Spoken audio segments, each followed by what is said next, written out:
Mag-video tayo ngayon. Si Ayla naglalaro sa tab. Ganun yung ginagawa ko sa kanya habang bago ko siya paliguan. Pinalalaro ko muna siya ng mga ilang minuto sa tab para ma-enjoy niya yung yung tubig. Summer naman kasi sobrang init na. So, ini-enjoy niya naman. Gustong-gusto niya maglaro ng tubig sa tab.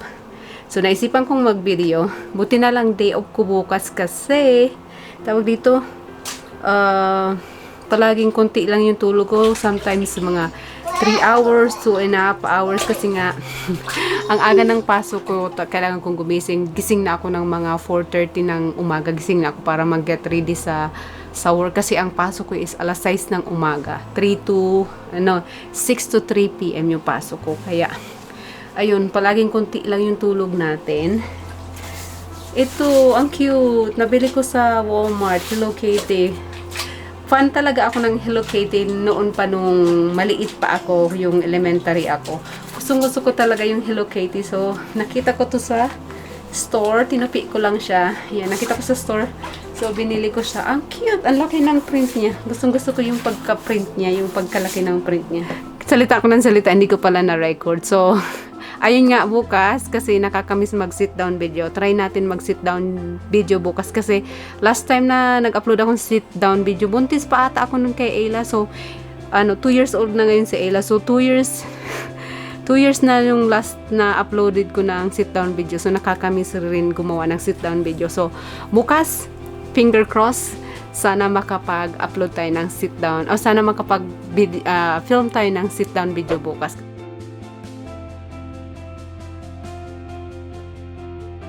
Sabi ko sa video ko nung isang araw, magsisit down video ako. Kasi day off ko, magsisit down video ako. Pero ano nangyayari? Wala, hindi tayo nakapag-sit down video. Every time na day off ko, parang nakakatamad. Parang ayaw mong gumawa ng kahit ano. Gusto mo lang magpahinga kasi iniisip mo, babalik na naman sa trabaho. So, ayun, tinamad ako, hindi ako nakapag-sit down video. Kain na lang tayo ng ice cream. Dahil summer ngayon, sobrang init ngayon. Ayan, may mango flavor ice cream tayo. Matagal na to, hindi ko matandaan kung kailan ko to binili. Basta, kailangan ko nang kainin kasi sobrang tagal na nito sa refrigerator. Ang sarap ng flavor ng yung ice cream na mango flavor. Masarap siya.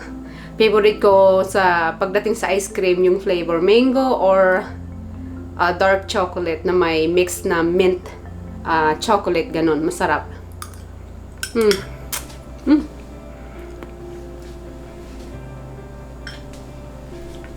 Pag kumakain ako ng malamig, sumasakit yung ngipin ko. Sensitive.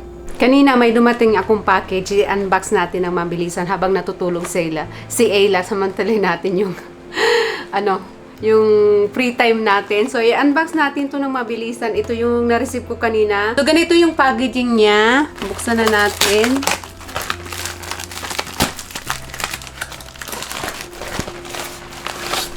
Ang cute ng, nila, pouch nila. Butterfly, yung design na may flowers. So, yung maliliit lang tong, guys, beauty item kasi lang siya.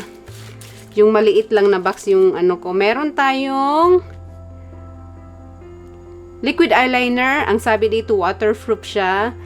Isa sa pinaka-paborito ko pagdating sa makeup, liquid eyeliner. Meron tayong cute na brush. Ang ganda nito, oh. Ang ganda ng design. Blue combination na may orange picture design. And then, meron tayong to? Hindi ko alam po. Parang to eh. Lip gloss ata to.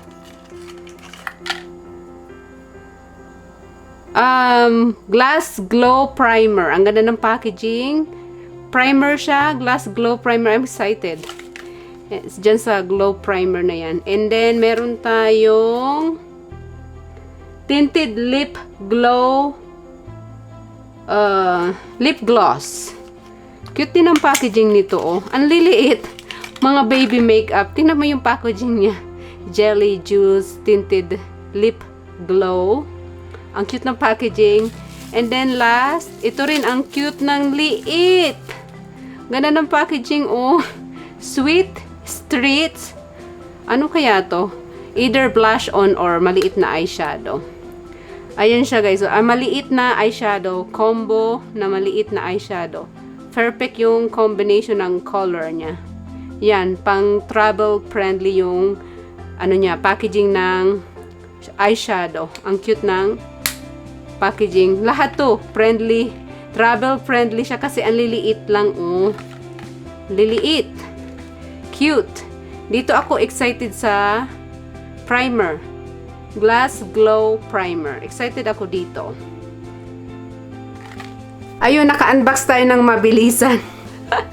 Ang cute ng ano ng primer. Excited ako sa primer. Ayan, nakalimutan ko. Nag-unbox dahil sa pag-unbox natin, nakalimutan ko yung ice cream ko. Natutunaw na siya. So, ayun nga, nakapag-unbox tayo ngayon ng mabilisan dahil tulog pa yung ating alaga, yung ating anak. Ewan ko kailan siya magigising. Nakatulog siya ng mga 10 minutes before mag 5 o'clock ng hapon. Hapon na kasi dito. Tingnan natin, patulugin na. Bigyan natin siya ng nap ng kahit isang oras kasi mahirap na pag nag-nap siya ng mahaba. Matutulog siya ng late, sobrang late mamayang gabi. So, ayoko nang gano'n na matutulog siya ng sobrang late kasi kulang yung tulog natin. So, gisingin ko siya ng mga alas 5. Ay, 5:27 na pala. Almost isang oras na yung tulog niya. Hayaan na lang natin siyang matulog. Para mahaba-haba naman yung tulog natin. Okay lang kasi day off ko naman bukas. Na naman tayo.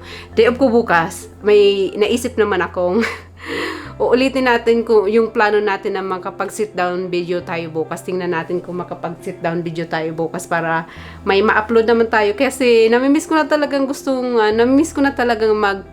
gumawa ng sit down video.